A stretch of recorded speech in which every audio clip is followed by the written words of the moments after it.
पिछले वीडियो में मैंने मृत्यु का अनुभव के बारे में एक बुक है, उस बुक के से रिलेटेड जो इन्फॉर्मेशन है, जो भी ज्ञान आया था, उसको डिटेल में बताया है और उसका उसका ट्रांसलेशन भी बताया है। मेरे पिछले वीडियो में आप जाके देख सकते हैं। तो उसका समरी मैं बता देता हूँ कि मरने के बाद की अवस्था क्या होती है।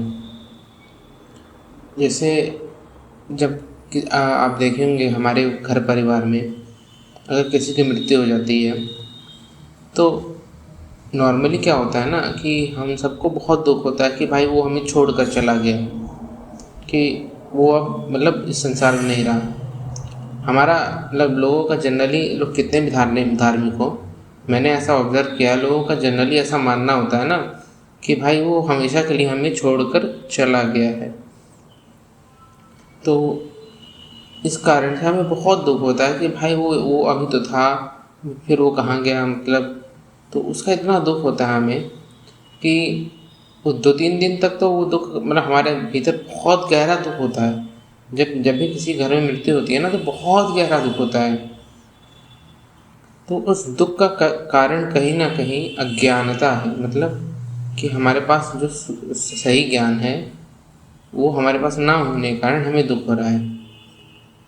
डोलोरेस डोलोरेस कैनन की बात मैंने की थी, उसने अपनी किताबों में बताया है कि मरने के बाद जो है, मतलब अगर कोई व्यक्ति बहुत बूढ़ा हो चुका है, बहुत बीमार हो चुका है, तो वो अपना शरीर छोड़ता है तो उसे बहुत हल्का महसूस होता है, बहुत हल्का महसूस होता है।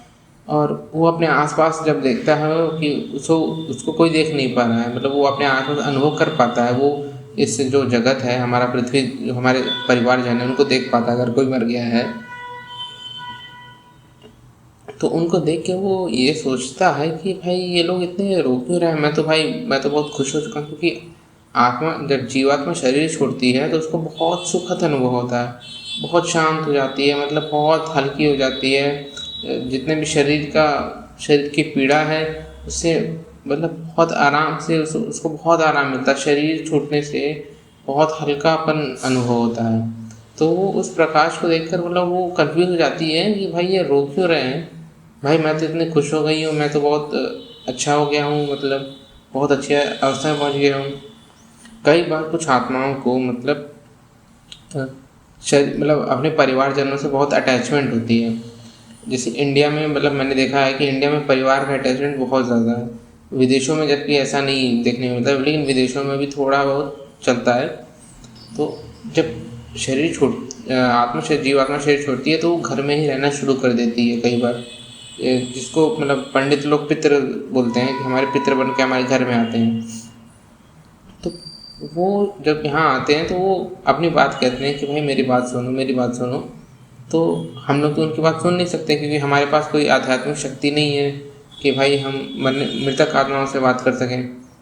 तो वो आत्माएं कंफ्यूज हो जाती हैं कि भाई अब क्या करें, मतलब तो कंफ्यूज होके वो एक ना एक दिन उनका मन भर जाता है कि भाई इन लोग को नहीं समझाया जा सकता, हमको आगे बढ़ना चाहिए। जब वो घर छोड़ के जाते हैं तो उन्हें कुछ आत्माएं मिलती हैं जो या तो इस जन्म में उनके पति थी, उनके पिता थे, या फिर उनकी माता थी, कुछ कोई जानी पहचानी जो जो मृत्यु को प्राप्त हो चुकी हैं, जो जीवित अवस्था में नहीं है।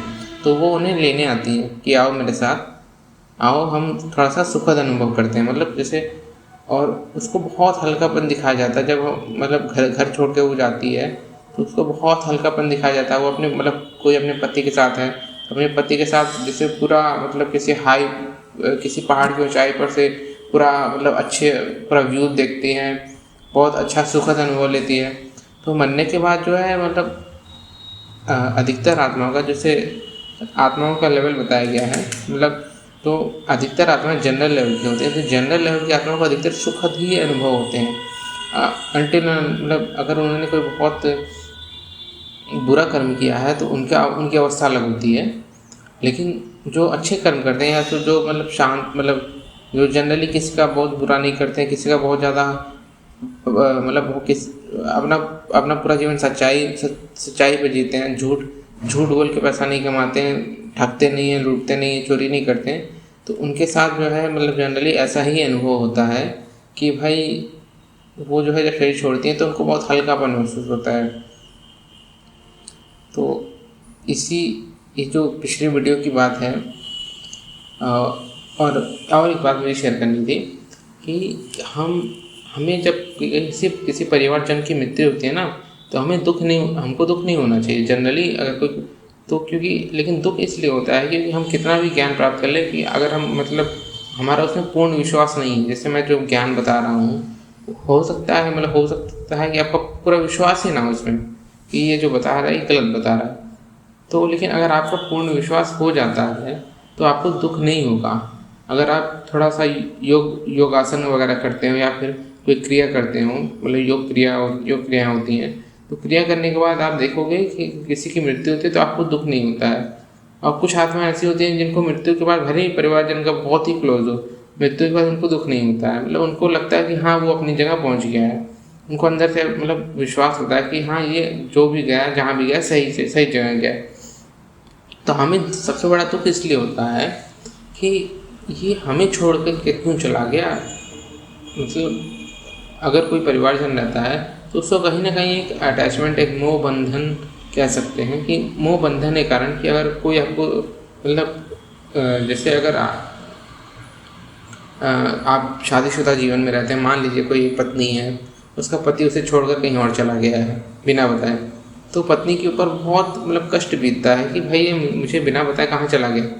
तो कुछ ऐसा ही मृत्यु का भी, किसी की मृत्यु होती है ना, तो मृत्यु भी कुछ ऐसा ही होता है। लेकिन मृत्यु में अंतर क्या होता है, मृत्यु में हमें मतलब शरीर ही छोड़ के चला गया, उसकी पहचान ही मिट गई है, तो हमसे वो सहा नहीं जाता कि भाई ये हमें छोड़ के चला गया। और किसी घर में अगर अकाल मृत्यु हुई हो, तो और जैसे कोरोना वायरस के समय में कई लोग के घर में हुई होगी अकाल मृत्यु, तो वो बहुत दुख हुआ होगा कि भाई ये कहाँ चला गया। तो ये दुख जो है कहीं ना कहीं इसका जड़ जो है वो मोह बंधन या अटैचमेंट है। अगर हम मतलब अपने आत्म स्वरूप में स्थित रहेंगे तो हमें किसी से इतना मोह बंधन या अटैचमेंट नहीं होगा। हम उसको गाइड करेंगे, हम उसको अच्छी जगह, मतलब हम ये नहीं करेंगे कि उससे दुश्मनी रख लेंगे और उससे बात नहीं करेंगे। मतलब अगर हम सभी आत्माएं अगर अपने आत्म स्वरूप में स्थित हो जाएं तो सभी आत्माएं मुक्त हो जाएंगी, मतलब जीवन मुक्त हो जाएंगी, जीते जीते ही मुक्ति का उनके अंदर वो मतलब ब्लिस रहेगा, वो आनंद रहेगा कि वो उस आनंद में जिएंगे कि वो मुक्त हैं। वो उनका किसी से अटैचमेंट नहीं होगा, किसी से उनकी एक्सपेक्टेशन नहीं होगी। तो आगे आने वाला जो समय है धरती का, वो कहीं ना कहीं ये आने वाले समय में ऐसा मनुष्य की ऐसी प्रवृत्ति होने वाली है। हमारे शास्त्रों में तो बताया गया है कलयुग जो है बहुत, अभी 4,32,000 वर्ष हैं कलयुग के, तो और बहुत बुरा होने वाला है। मुझे जो ज्ञान मिला है उसके हिसाब से ऐसा कुछ नहीं है। उसके हिसाब से आने वाले समय में जो मनुष्य होंगे, मनुष्यों की जो प्रवृत्ति होगी, वो प्रवृत्ति कहीं ना कहीं ऐसी होगी कि किसी से कोई मोह बंधन नहीं, अपनी जिम्मेदारी खुद लेना, अपने सुख और दुख के लिए खुद को जिम्मेदार मानना। अपने सुख और दुख, मैं फिर से बोल रहा हूँ, अपने सुख और दुख के लिए खुद को जिम्मेदार मानना चाहिए। हम जब भी हमें कहीं से दुख मिलता है हम किसी और को जिम्मेदार मानते हैं, तो अपने सुख और दुख के लिए खुद को जिम्मेदार मानना हो गया। और खुद में ही खुश रहना, खुद से ही आनंद में रहना, ऐसी प्रवृत्ति आने वाले मतलब मनुष्यों में होने वाली है। तो इस प्रवृत्ति से, अगर ऐसी प्रवृत्ति हो गई सबकी, तो हमारे संसार से कई तरह के दुखों का मतलब नाश हो जाएगा।